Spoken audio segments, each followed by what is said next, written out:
Isinusulong na maaprobahan sa Kamara ang mga panukalang batas na magdaragdag sa cash grants sa ilalim ng Pantawid Pamilyang Pilipino Program for Peace.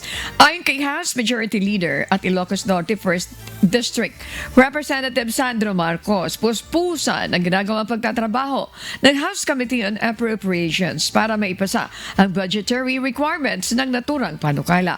Ito ay matapos maaprobahan ang legislative measure sa House Committee on Poverty Alleviation. Kabilang sa mga panukalang batas, ang mas mataas na subsidiya para sa edukasyon, kalusugan at bagong cash support para sa pagkain at nutrisyon ng mga batang edad 0 hanggang 2 taong gulang.